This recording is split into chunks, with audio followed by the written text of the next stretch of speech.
Hi guys and girls, I'm Obsidian Ant and welcome back to Elite Dangerous. Today I want to talk about community goals and patch 2.4, the return.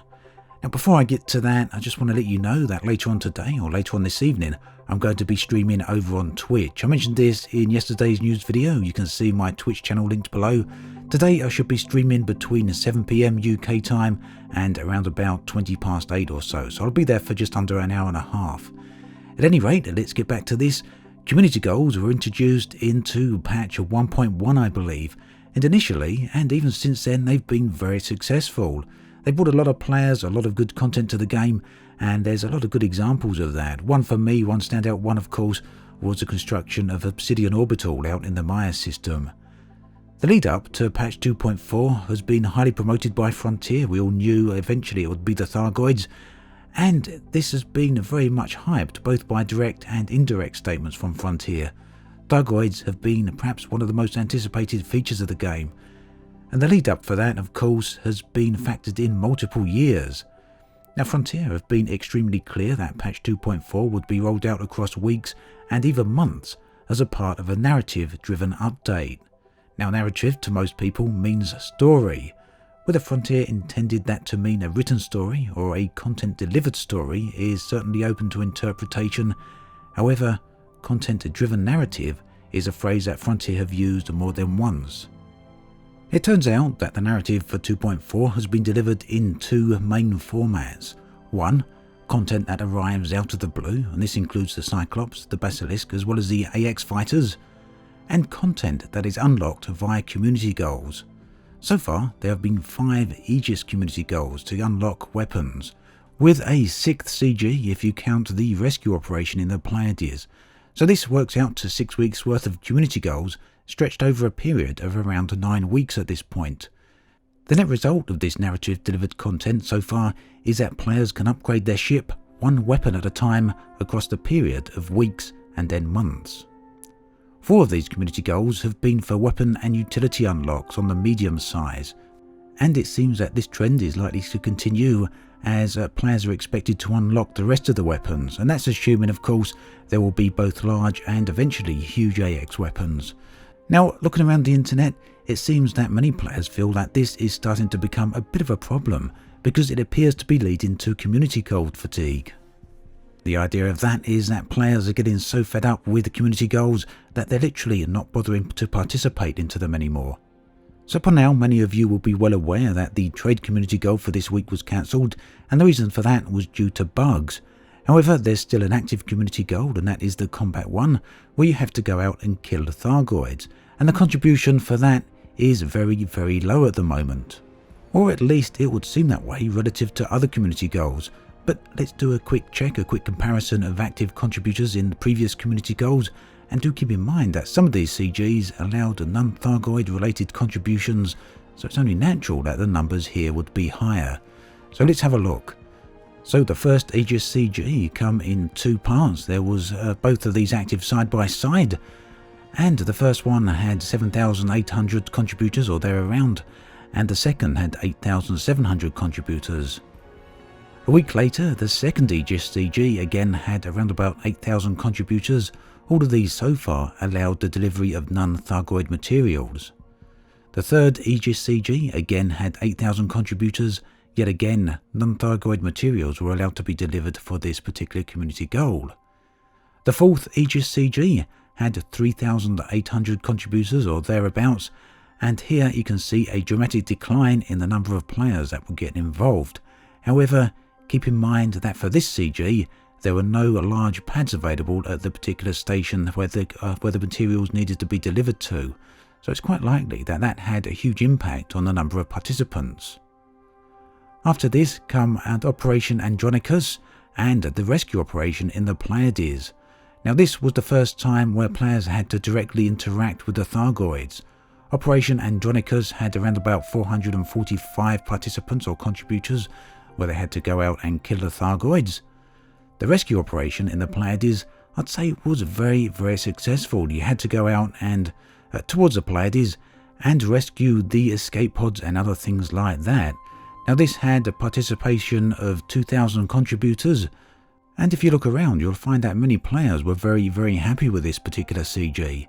It provided something to get invested in. It allowed players to see what was going on and actually feel like they're helping out and participating in the events unfolding around the galaxy. Then, recently this week, we've had the 5th Aegis CG. The trade one was cancelled, as I mentioned. However, before that was cancelled, it had around about 300 contributors. This time though, there was no non-Thargoid materials allowed to be delivered, so you had to actually go and get everything from the Thargoids themselves, so that perhaps explains that a little. And as of this recording, the combat CG, where you have to go out and kill Thargoids, currently stands at around 360 participants, so very similar to the previous Thargoid combat CG. Now, it's perhaps unfair to compare CGs like this like for like, as they have very different focuses, and this certainly doesn't prove CG fatigue, but it does show very low numbers of players turning out for recent Thargoid activities. Now, there could be a number of reasons for the recent low turnout, and looking around the internet you'll see multiple people cite a number of different reasons, from no incentive to pitiful rewards to high risk versus minuscule rewards, and of course Thargoids are too far away, or they require superior engineered ships in order to interact with them, especially on the combat level. Incidentally, if you go and check out Reddit today, you'll see one of the highest ever upvoted threads there on Elite Dangerous talking about how, for many people, 2.4 is an extreme disappointment. As of this recording, it had 1,838 upvotes with an 89% upvote rate. So the most frequent comment there is that the pacing of 2.4 is very slow and there's an overabundance or an overuse of CGs. Comments on my recent YouTube videos reflect the same message, and if you look around the official forums you'll see a lot of people saying very similar things. Is this a fair criticism though, is the question? Well, most people agree that the Thargoids themselves are great. Among the people who participate in combat, the majority of the people are very much enjoying them, and personally I find them to be exceptionally realised, and I do really enjoy the combat there, even though I haven't yet been able to kill one solo. So this suggests it's not really the content that is the problem, but rather the quantity of the content, or perhaps it could even be the delivery of the content that might be a problem. In the end, this video can be boiled down to a single question. Are community goals content in and of themselves, or are they content delivery? Well, clearly Frontier intend them to be both, but it would seem that a rapidly growing number of people disagree with that notion. It's not that 2.4 is bad. The Thargoids, like I say, are really well realised, and it's not necessarily that the delivery of the content is slow, although that is a problem. It's not even that the continued use of CGs is a problem. For me, it's that there is no narrative to the community goals, and keep in mind that 2.4 was sold on the premise that it would be narrative driven. There's really no reason to get invested and no reason for players to care. The recent trade CG, for example, didn't even tell players that they would need a research limpet or where they could be obtained from. Now, please keep in mind I'm not asking for hand-holding here. I'm merely asking for believability and emotional investment. I think at the end of the day that's what many players are having problems with. The galaxy doesn't need to burn just yet, but these community goals should give people a reason to be invested. And this is why the CG for the rescue operation in the Pleiades was such a success. It took players to the destroyed megaships. It let them see what was going on and feel a part of the story. It let them know that there was something bigger going on around them. And it allowed them to contribute into that narrative. Now, if CGs are intended as a means to tell a story, and I assume that is the case, as 2.4 is very much the narrative-driven update, and even if that story is meant to be a background story rather than a personal one, then those CGs really should both be paced and built in a way that does the job they're set out for. Reasonable players, of course, appreciate that content is difficult to create and that it takes time, but that really isn't the issue here. That's not what's being complained about. The real issue here is that if a CG is going to be a narrative, and if that narrative is going to lead to weapon unlocks, then that CG, that narrative, is an event. The rescue operation worked well because, whether intentionally or unintentionally, it functioned on precisely that basis. It was a narrative that people could see and feel.